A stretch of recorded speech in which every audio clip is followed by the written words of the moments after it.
Hi guys, welcome back to the Nevermind Polly Podcast. My name is Matt, I'm your host, and we chat to rock and metal bands from around the world. If you're watching this on YouTube, consider subscribing. If you're listening to this on your favourite audio platform, give us a 5-star. Thank you so much. We are chatting to Aiming for Enrike today, and I recorded this conversation a few days before Christmas. Fantastic chat. And Aiming for Enrique's brand new record, Empty Airports, is out now. Go and check it out. They are on tour in February of this year. Fantastic band. Go and check them out. And importantly, listen to this conversation on the Nevermind Polly Podcast. This is me chatting to Simen and Tobias of the band Aiming for Enrike. See you on the other side. Peace.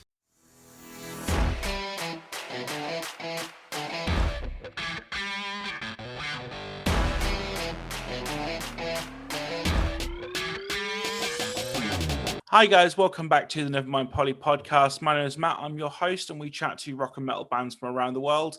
And this week we are sat down with two gentlemen, the two people, Simen and Tobias of the band Aiming for Enrike. How are we doing, gents? Very good. Soon getting ready to go home to my family for Christmas. Absolutely. So this is going out. Will go out shortly after or before the album drops. So we're recording this just before Christmas. So I hope you both are having a good sort of festive period and everything else. But you guys have been very productive over the last sort of 12 months, 18 months, with obviously the new record, which we're here to talk about, Empty Airports. How are you kind of feeling now the record's about to be released, and how's the mood between you both, and how is things just generally? Yeah, it's going pretty good. We're getting ready for a big tour. Today we announced the last bunch of shows, so it's going to be a good run. We've been practicing a lot, and the set is starting to get very good, I think. So we're really much looking forward to February. Absolutely. And that's one thing as well. So this, correct me if I've got any of my notes wrong, but I do believe this is your 5th studio record. The last one being in 2020, Music for Working Out. Right. I don't want to dwell too much on the last couple of years because it's been pretty terrible for everybody.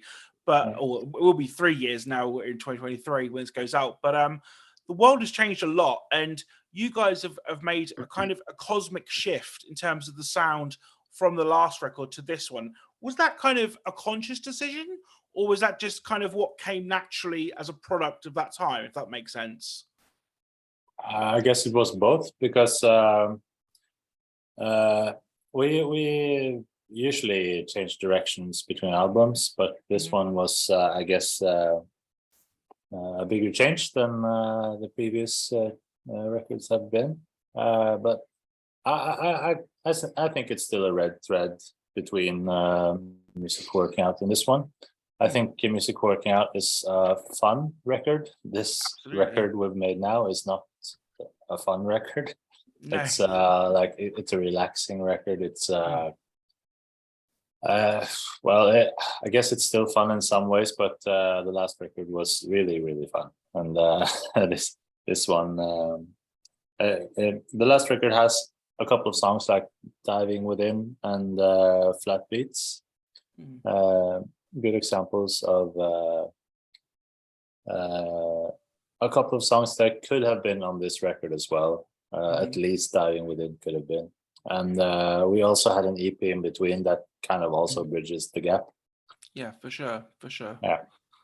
That's the thing. I'm a massive fan of music just generally, but when I got sent sort of the record and things, I proper took a deep dive into your guys' back catalogue and stuff, and it was a case of you guys, especially on this record, is really a record you need to get.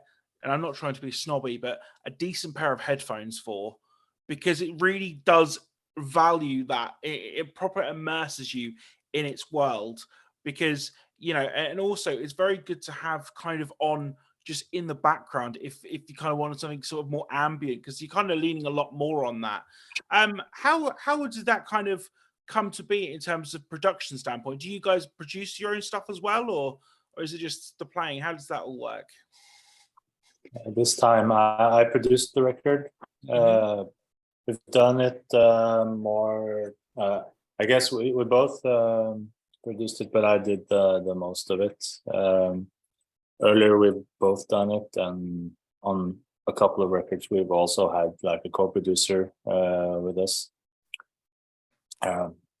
When you said the music fits to have in the background, I think the last album is music for working out, and this one is music for work. So if you have an office job or something, you could listen to this album. Absolutely. No, how it works, it's usually played live.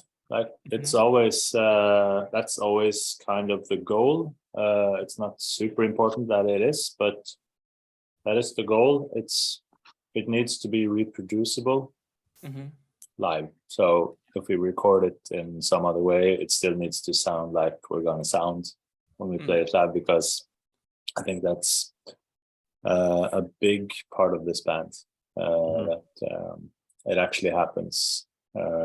Nothing's pre-recorded and everything's just happening right then and there.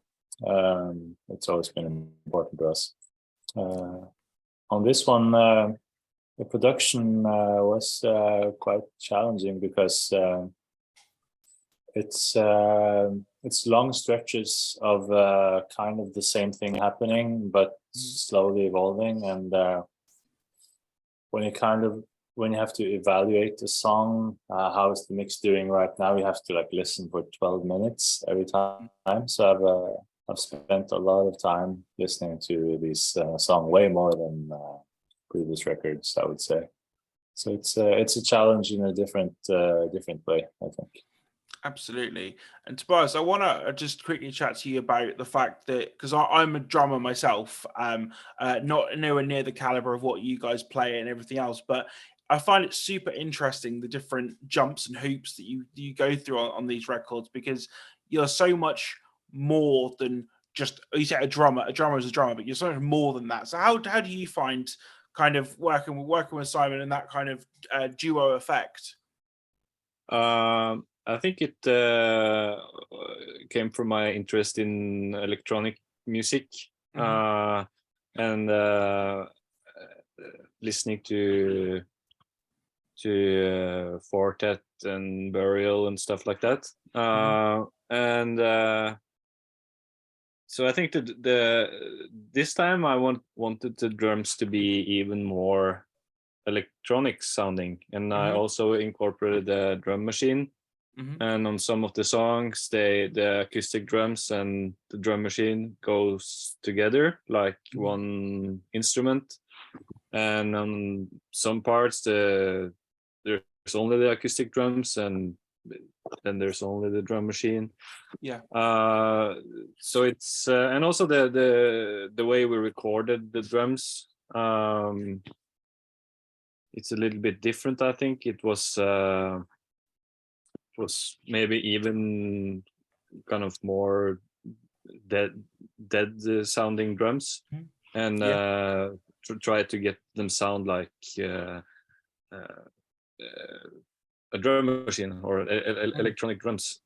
So it was a very conscious decision to make it fit with the musical direction, and also like Simen's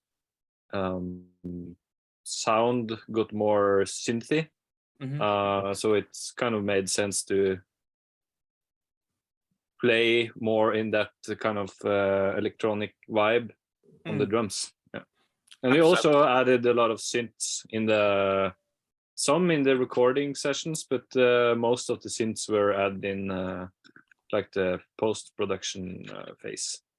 Absolutely. And that's the thing as well that I found, listening to all types of different music, majority of the time you can kind of figure out, or at least attempt to figure out, where a song might have started from. If you've got a guitar riff, if you've got a drum beat, a lyric, you can kind of say, well, that could be a starting point. How does a song start for you guys? Because especially on this record, it's so ambient and floaty and kind of transcendent. How does it kind of start? Is it with a guitar piece or a synth line? How do things start and how do they evolve and build? It usually starts in a rehearsal space with us just playing together. I think I've brought maybe over our 10-year career, I've brought maybe 5 songs from home, which we then make together. But we usually just play something, and we decide on to pursue this idea. Usually, if it's something that's simple, that sounds good in the room with us playing it. That's been the way we've always done that, I think. On this new record, we had to kind of learn a new way of playing, like the meditative, repetitive way of performing this music is it's important to to lose yourself in the moment and forget the time, and just see what happens, and then record and then listen back, and then we end up with a large bank of a bunch of ideas, and then we start picking out from those, and we start then performing it live also before we record it. We usually play the songs for almost like a year before we record them. Oh, amazing stuff. Yeah. Tobias, you wanted to say something? Yeah, and when we composed Empty Airports, we had a lot of like reference tracks or kind of music that we like to listen to. And a lot of the times that kind of music was not like, it was electronic music composed and recorded in like a Ableton or like a studio environment. And we tried to kind of play that music as a duo instead of like producing it in like more typical way of producing electronic music, if that made any sense. Yeah, no, of course, that makes perfect sense. So I kind of want, I think Tobias, you touched on it a little bit, but I kind of want to know and ask, whereabouts does your musical passion come from? Is it from sort of and how did you kind of get into music generally? Was it through family or through friends at school? How did you kind of get into the music you play today? Yeah, I grew up with music. None of my parents are musicians, but they are music lovers, and yeah, my dad took me to shows. So I got very interested in, especially in rock and prog music. Yeah, so I wanted to play drums, to play like a rock drum kit when I was 12, I think. Yeah, and at the time I listened to a lot of different music, but mostly like classic rock and prog, and then I discovered more of the jazz rock fusion thing, like Mahavishnu Orchestra, and later I discovered like the Norwegian jazz, experimental jazz, rock noise thing that was going on, and yeah, so it's and then I discovered electronic music, and I mean, we both listen to a lot of music, so it's kind of hard to figure out when and why you do exactly why you do, because it's just a big and like you mentioned with COVID and COVID's influence on our new album, I guess it had a big influence, but at the same time, we kind of started doing. We started to shift a little bit before, I think. Yeah, of course, absolutely. How about you, for Simen? When did your kind of musical journey start, so to speak? Just when we it's influenced by COVID and stuff. The newest album, it's quite funny because we started shifting over to that before COVID, and then it started to become like a soundtrack, that kind of music, and then we have to write a press release. Yeah. So that's why we're talking about COVID and stuff. Yeah. It doesn't really have that much to do with the music, but it fit the atmosphere at the time. For sure. Yeah. But no, my parents aren't musicians either. They've always just told me that I need to just do whatever makes me happy. And I've had an interest in music and also in playing music since I was maybe like 12 years old. I listened to a lot of metal and like Metallica. That was my favorite band. And the first record I ever bought was Saint Anger, actually. Oh, amazing! Yeah, cool. And then I'm from a small town with at the time very good DIY scene with like maybe something like 10 bands or something.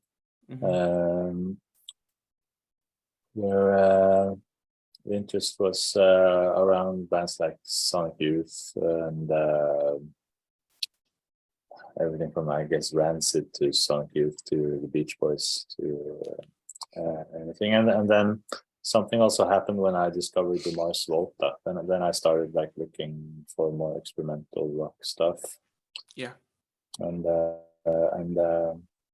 I've listened to a lot of Battles and Hella and a little bit of Lightning Bolt and Terra Melos and Bygones. Some other Sakura related stuff. And the Italian band called Sue. And around when I met Tobias, we both talked about these bands and modeled our band on those bands, like Hella, Bygones, Sue, and Lightning Bolt, and a Norwegian band called Monolithic, and a bunch more. But amazing. That definitely, I say, you could. There's definitely like a wide scope of influences on all of your music. So that makes perfect sense that you're both kind of quite well rounded individuals in terms of your musical influences and what you like and things. That makes perfect sense. So I'd like to kind of ask you something, and it's kind of a bit of a game that I'm playing with everyone who I've had on. And that is, by the end of 2023, I'm going to create a list, which is basically going to be the ultimate rider. And I need to ask you for if you had no money restrictions, anything like that, something that you would love to have or can't live without on tour.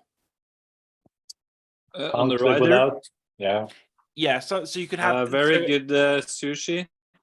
Very good sushi, amazing. Yes. Okay, I could put that on there. That's fine. A sauna on every backstage would be perfect. Amazing. So far in 2023, I've got champagne, a PlayStation / Xbox, sushi, and a sauna. We're doing well. We're doing well. Yeah. Nothing illegal yet. Although the band previous to you did say that they'd like some narcotics, but we were like, we'll probably scratch that. It's fine. So one of the sort of the final questions I want to kind of ask you guys, and thank you for your time, is what is the best thing about being in a band, in your band? What is the best thing about playing music live and that kind of thing for you guys individually? there is nothing quite like it, I think. It's hard to describe if you don't play in the band yourself. I think. But connecting with people in a very direct way with no language involved. In our case, we don't have any lyrics or anything.